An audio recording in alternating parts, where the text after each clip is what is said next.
Persegani è uno dei cuochi di Casa Azzurri, per cui segue la nazionale, che faccia gli europei, che faccia i mondiali. Pertanto quest'anno è andato in Brasil, in Brasil a seguire naturalmente la nazionale. Ha mangiato questo pane e formaggio, poi insomma, per dirla molto semplice, fatto insieme, però pane e formaggio tutto insieme nell'impasto, che ha pensato bene di portare in Italia la ricetta. Certamente noi abbiamo dei formaggi molto più buoni, per cui l'hai rivisitata mantenendo quella che è l'impostazione della ricetta, certo, però usando prodotti italiani. Venendo qui a Udine hai scelto di usare i formaggi del Friuli e quindi questa l'hai trasformata adesso in una ricetta friulana, giusto? esatto. Io oggi la farò con la farina di riso. Quindi anche per le persone che purtroppo hanno problemi di celiachia possono sostituirla tranquillamente. Allora, con la tapioca e la manioca non c'è nessun problema perché non ha glutine, è un tubero, è più o meno come la fecola di patate. Se non la riuscite a trovare, la potete sostituire con la farina di riso, che altrettanto si trova nei supermercati. Mettiamo il latte a scaldare, dentro nel latte ci metto l'olio. Strano che io metta l'olio nel latte, di solito ci avrei messo il burro, ma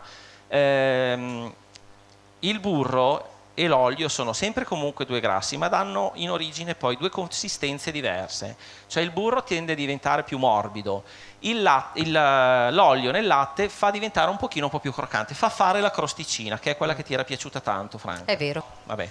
Sale dentro però nel insomma latte. È un panino fatto così, è buono anche perché è croccante, no? Esatto, anche perché questi li potete cosa. infornare all'ultimo minuto, ma vanno infornati, una volta tolti vanno mangiati subito, a rischio di scottatura, ma vanno mangiati subito. È vero. Diamo una mescolata al sale nel latte di modo che si sciolga e con questo composto appena bolle andiamo a scottare la farina di riso, quindi deve essere bollente.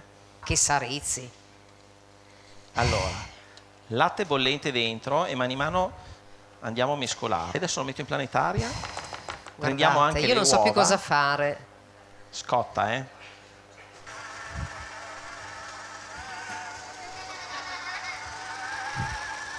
Allora, sentite un po' la consistenza di questa pasta. Sembra pongo adesso, È vero. Scusa. Cominciamo ad aggiungere anche il formaggio, quindi mi prendi il montaggio che c'è in frigo, No. Rizzi, per piacere? E me lo prendo io.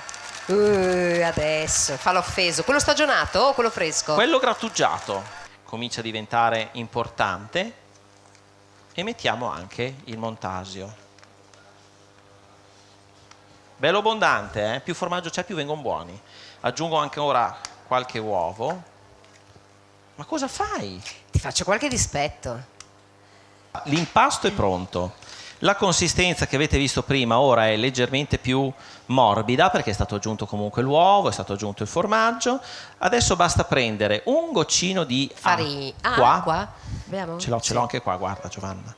Un goccino di acqua. L'olio ce l'hai? E l'olio ce l'ho. Sotto. Perfetto. Con questo acqua e olio cosa fate? Ci mettete dentro le mani, ve le ungete e si fanno delle palline di questa dimensione che credo che vediate perfettamente perché abbiamo anche la telecamera qua sopra. Allora, forno possibilmente ventilato, quindi 200 gradi, 20 minuti, ma forno bello caldo e ventilato. Un consiglio che vi do sempre: portate il forno di casa sempre un 20 o 30 gradi in più di quello che in realtà vi serve e poi quando mettete gli alimenti dentro lo abbassate alla temperatura che volete, di modo che avete la temperatura pulita già da subito.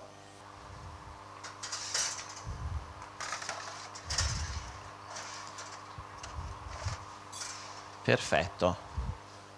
Fatto. Ecco qua.